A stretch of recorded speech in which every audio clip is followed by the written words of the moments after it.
నవీన్ కుమార్ రెడ్డి గారికి. ఎందుకంటే ఆ రోజు ఎవరు ఎక్స్పెక్ట్ చేయలేదు ఏ ముఖ్యమంత్రి గారి కాన్ఫరెన్స్ కదా అని.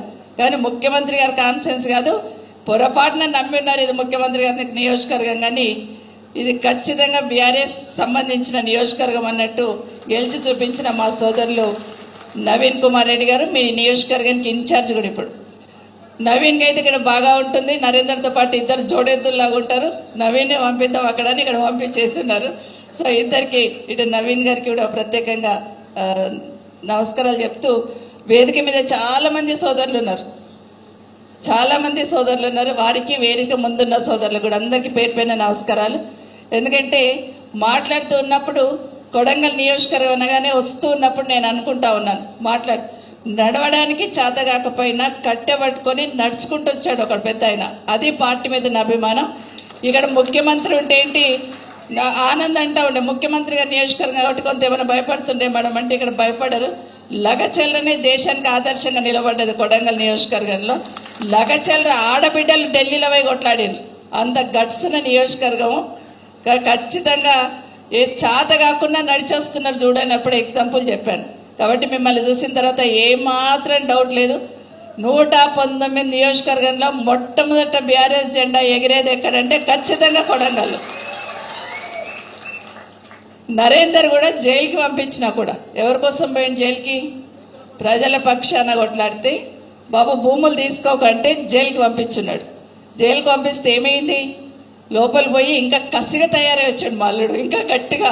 ఇక చూసుకుంటే ఎంతవరకు అయితే అంతవరకు అయింది. అప్పుడే అంతకుముందనే జర మెత్తగా ఉంటుండేనేమో. ఇక పోయి వచ్చిన తర్వాత ఇక చూసుకుంటే ఎంతవరకు అయితే అంతవరకు అవుతుంది. ఆయనన్నా ఉండాలి, నేనన్నా ఉండాలి, ఎమ్మెల్యేగానే లెవెల్కి వచ్చి ఉన్నాడు. అట్లాగే ఇంతకు సురేష్ మాట్లాడితే చెప్పినాడు. ఆ సురేష్ కూడా ఒకసారి నాకు కనిపించి మామూలుగా చెప్తుండే ఆ రోజు, అప్పుడు కేసు అయినప్పుడు భవన్లో కనిపించినప్పుడు, మన బీఆర్ఎస్ భవన్లో కనిపించినప్పుడు, ఎట్లా ఉన్నావు నాయన అని అడిగితే, ఏమైతే అయ్యింది మేడం విడిచిపెడతాం, ఇక చూసుకుంటాం, ఇప్పుడు 2 రోజులు లెక్క పెడతామని లెవెల్లో మాట్లాడినాడు. కాబట్టి ఇట్లా చాలా మంది ఇప్పుడు మైపాల్ నడిపిస్తా ఉన్నాడు కదా, ఇట్లా చాలా మంది సోదరులందరూ అందరికీ కూడా నిజంగా ఆ కసి అనేది కనిపిస్తూ ఉంది. ఇక్కడ ఇంతసేపు కూర్చున్నారంటేనే ఆ కసి మీలో ఉంది. ఖచ్చితంగా రేపు రాబోయేది కేసీఆర్ గారి ప్రభుత్వమే గెలిచేది, ఇక్కడ నరేందర్ అని మరొకసారి మీకు అందరికీ కూడా మనవి చేస్తూ, ఇక నేను మెంబర్షిప్ గురించి చెప్పను, ఎస్ఐఆర్ గురించి చెప్పను, కానీ ఒక్కటి మాత్రం చెప్తాను. ఎస్ఐఆర్ గురించి ఆడబిడ్డలకు సంబంధించి, ఎందుకంటే పెళ్లి చేసుకుని ఇక్కడికి వచ్చిన తర్వాత 2002లో ఏడుంటారు, వాళ్ళ అమ్మగారి ఇంట్లో ఉంటారు. కాబట్టి మ్యాపింగ్ అక్కడ జరుగుతుంటుంది, అది ఒక్కటి జాగ్రత్త తీసుకోమని మీకు అందరికీ చెప్తూ, ప్రతి బూత్లో ఉన్న ఇన్ఛార్జీలు మీ దాంట్లో మీరు మాత్రమే చూసుకోవాలి ఓటర్ లిస్టులో. రేపొద్దున ఎక్కడ ఏ ఒక్క ఓటు లేకపోయినా మీ ఊళ్ళో కార్యకర్తలు మిమ్మల్నే తిడతారు, పైన కూడా ఎవరిని అన్నారు, ఏం పని చేసినా చూసుకోలేదని తిడతారు. కాబట్టి జాగ్రత్తగా ఉండి రేపు కేసీఆర్ గారు ముఖ్యమంత్రి కావాలన్నా, నరేందర్ గెలవాలన్నా, మీరు ఎంపీటీసీలు కావాలన్నా, జెడ్పీటీసీలు కావాలన్నా ఖచ్చితంగా ఇదే లిస్ట్ ప్రిపేర్ చేయాల్సిన అవసరం ఉంటుంది. ఆ జాగ్రత్తలు తీసుకోమని మిమ్మల్ని కోరుతా ఉన్నాను. అయితే మాట్లాడుతూ ఉన్నప్పుడు ఓటర్ల గురించి చెప్తూ ఆనంద్ గారు కానీ శ్రీనివాస్ గౌడ్ గారు కానీ చెప్పారు, మమతా బెనర్జీ గారు ఇంకెవరెవరో స్టాలిన్ గారు ఓడిపోయారని చెప్పారు. నేనేం ఆలోచిస్తున్నా కూర్చొనంటే, ఈ సంవత్సరంలో 3 ముఖ్యమంత్రులు ఓడిపోయారు. ఒకటి కేరళ ముఖ్యమంత్రి, రెండవది మమతా బెనర్జీ గారు, మూడవది స్టాలిన్ గారు, నాలుగవ ముఖ్యమంత్రి వాడు. ఖచ్చితంగా మీ దగ్గరికి ఎన్నిసార్లు వచ్చింది ఇప్పటికి మీ ముఖ్యమంత్రి గారు? 3 సార్లు వచ్చిండా? 2 సార్లు 3 సార్లు వచ్చి ఉంటాడు. కానీ నా నియోజకవర్గానికి ఎన్నిసార్లు వచ్చిండో తెలుసా? 30 సార్లు వచ్చి ఉన్నాడు. 30 సార్లు నా నియోజకవర్గం చుట్టే తిరుగుతున్నాడు. ఎవరంటే ఫ్యూచర్ సిటీ అంటాడు, అక్కడికడే టైంపాస్ కాకపోతే పోయి ఆ బిల్డింగ్ చూసి వస్తా అంటాడు. ఎయిర్పోర్ట్లో దిగుతాడు, చక్కగా బిల్డింగ్ కడుకోతాడు, ఆడ ఏముండదు, పోయి చూసి వస్తాడు. ఎందుకు అని ఆలోచిస్తూ ఉంటే, కేసీఆర్ గారు ఉన్నప్పుడు కూడా రైతు చుట్టే తిరుగుతుండే. ఎందుకంటే రైతు భూమిని నమ్ముకొని బ్రతుకుతూ ఉంటాడు. కాబట్టి రైతు చుట్టే తిరుగుతుంటే అక్కడ కూడా భూమి గురించి ఆలోచిస్తుంది. రేవంత్ రెడ్డి గారు కూడా భూమి చుట్టే తిరుగుతున్నాడు. సూర్యుడి చుట్టూ ఎట్లా భూమి తిరుగుతుందో మా భూమి చుట్టూ అంతా మన రేవంత్ రెడ్డి గారు తిరుగుతున్నారు. అదంతా అక్కడ ఉంది కాబట్టి అక్కడే తిరుగుతున్నారు మొత్తం 30 సార్లు. అందుకే చెప్తున్నా, నిన్న కూడా అక్కడే సాయంత్రం 5 గంటలకు పోయి మొక్క పెట్టి వచ్చిన్నాడు. 5 గంటలకు ఎట్లా మొక్క పెడతారు? వన మహోత్సవం అనేది ఏ ముఖ్యమంత్రి అయినా పొద్దున 9 గంటలకు చేస్తాడు. ఎంత బిజీలు ఉన్న ముఖ్యమంత్రి అయినా 9 గంటలకు చెట్టు పెట్టడానికి వన మహోత్సవం స్టార్ట్ చేస్తారు. కానీ ఈ ముఖ్యమంత్రి గారు ఏంటంటే సాయంత్రం 5 గంటలకు స్టార్ట్ చేసిండు. ఎట్లా ఉందంటే ఈ రాష్ట్రంలో జరుగుతున్న పాలన చూస్తూ ఉంటే నిజంగానే పట్టింపు లేదు, బాధ్యత లేదు, కన్సర్న్ లేదు. అంటే బాధ్యత అనేది లేకుండా అయిపోయిందని వాస్తవంగా అర్థమవుతుంది. కేసీఆర్ గారి ముఖ్యమంత్రిగా ఎట్లా పనిచేస్తున్నారు, రేవంత్ రెడ్డి గారు ఎట్లా చేస్తున్నారు, 2.5 సంవత్సరాలు అర్థమైపోయింది మనందరికీ. ఒక తమ్ముడు మాట్లాడుతూ చెప్పినాడు కదా, మాట్లాడుతూ మా సర్పంచ్లకు నిధులు ఇస్తలేరని చెప్పారు. వాస్తవమే. కానీ ఇక్కడైతే కొడంగల్కి వచ్చి మీ ముఖ్యమంత్రి ఏం చెప్పారు, ఏ సర్పంచ్ అన్నా కానివ్వండి, ఏ పార్టీలన్నా కానివ్వండి, నాకు పార్టీలు పట్టింపు లేదు, నేను మాత్రం అందరికీ నిధులు ఇస్తా, పేరుకు నిధులు ఇచ్చి కాంగ్రెస్ పార్టీలను ముందు పెట్టి పనిచేస్తుందని చెప్తా ఉన్నారు. నాకు తెలిసి పని కూడా ఏమైతే లేదు, ఒట్టిగా కాంగ్రెస్ పార్టీ కార్యకర్తలు ఓకే యాక్షన్ చేస్తున్నట్టున్నారు. ఎక్కడ నిధులు వస్తలేవు, ఆ వచ్చిన ఇండ్లకు కూడా డబ్బులు వస్తలేవు. ఇది వాస్తవం.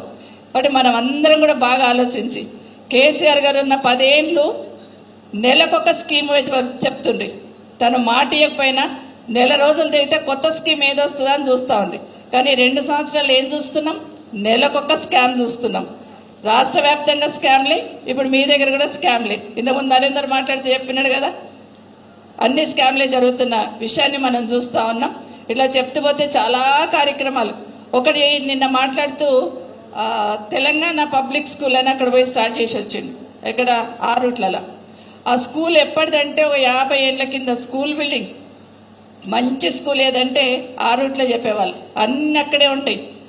ఆ పాత స్కూల్ అంతా కలిపి అన్ని బిల్డింగ్లకు కలిపి కేసీఆర్ గారు ఉన్నప్పుడు మన ఊరు మన బడిలో అన్ని డెవలప్ చేసినాం. వాటికి మళ్ళీ సున్నమేసి ఆ 15 ఎకరాల భూమి ఉంటుంది ఆడనే గ్రౌండ్ ప్రిపేర్ చేసి ఆడ తెలంగాణ పబ్లిక్ స్కూల్ అన్ని స్టార్ట్ చేసి వచ్చిండు. మరి మీ నియోజకవర్గంలో ఎందుకు స్టార్ట్ చేయలేదు తెలంగాణ పబ్లిక్ స్కూల్? ఎందుకు కట్టలే? మరి అవే డబ్బులు పెట్టి ఈడెందుకు మొదలు పెట్టలే? అక్కడ ఉన్న పాత బిల్డింగ్లకు సున్నమేసి అదే టీచర్లు, అదే బిల్డింగ్లు, అదే సున్నమేసి, అదే ఫర్నిచరు, అన్నీ అవే. ఒట్టి గ్రౌండ్ మాత్రం ప్రిపేర్ చేసిండు. మరి అదే public school, Telangana public school ఇక్కడ ఎందుకు స్టార్ట్ చేయలేదు? ఇది బాగా గుర్తుపెట్టుకోండి. ఏదైనా కూడా పేర్లు మార్చి మాత్రమే చేస్తున్నారు తప్పిస్తే నిజంగా ప్రజలకు మేలు చేయాలనే ఆలోచన లేకుండా ఉంది ముఖ్యమంత్రి గారికి అని తెలియజేసుకుంటూ, మనం వచ్చినాం ఇక్కడికి రైతులకు సంబంధించిన ధాన్యం కొంటలేరంటే వచ్చినప్పుడు నేను ఆ రోజు నరేందర్ చెప్పిన, కొనకపోతే ఏం చేయి నరేందర్, చక్కగా తీసుకుపోయి ముఖ్యమంత్రి గారి ఇంటి ముందర పోయి అని చెప్పిన. ఆ భయంతోనే వచ్చున్నారు, కొన్నారు మొన్నటి దాకా. మొన్న ముఖ్యమంత్రి గారు 4-5 రోజులు ఏం మాట్లాడిండు, కిషన్ రెడ్డి గారు 15వ తారీఖు దాకా టైం ఇస్తున్నా, తర్వాత నీ సంగతి చెప్తా ఎట్లా కొనవు అన్నాడు. ఇప్పుడు ఏం చేసిండు, ఎవరితో ఒక ముడిచిండ్రు? ఇప్పుడు ఈరోజు పేపర్లో ఏమొచ్చింది, కొనుడు బంద్గా అయిపోయింది. రాష్ట్ర ప్రభుత్వం ఇక ధాన్యం కొనది. మరి కిషన్ రెడ్డి గారు ఎక్కడ వాయే, రేవంత్ రెడ్డి గారు ఎక్కడ వాయే? ధాన్యం ఆన్నే ఉంది, రైతులు ఆన్నే ఉన్నారు, పెద్ద పెద్ద మాటలు మాట్లాడే. 3 మీటింగ్లల్లో ఒకటే మాట మాట్లాడాడు, 15వ తారీఖు దాకా నువ్వు ధాన్యం కొనకపోతే కిషన్ రెడ్డి గారు నీ సంగతి చూస్తా అన్నాడు. ముఖ్యమంత్రి గారు 15వ తారీఖు ఇంకా రాలేదా అని అడుగుతున్నాం మేము. 15వ తారీఖు రాలేదా ఇంకా? ఆంజనేయుని పెళ్ళి ఎప్పుడన్నప్పుడు రేపు అన్నప్పుడు మళ్ళీ 15. మరొక ఊరికి పోయినప్పుడు ఒక రైతన్న చెప్తా ఉన్నాడు, రైతు బంధు వేసిండా అని అడుగుతా ఉంటే నేనే అడిగింది. అంటే ఈ ఒక ఆయనలు వేసి చెప్తున్నాడు, తప్పకుండా వేస్తాడు మేడం, ప్రతి ఫిబ్రవరి 29వ తారీఖు వేస్తాడు అన్నాడు.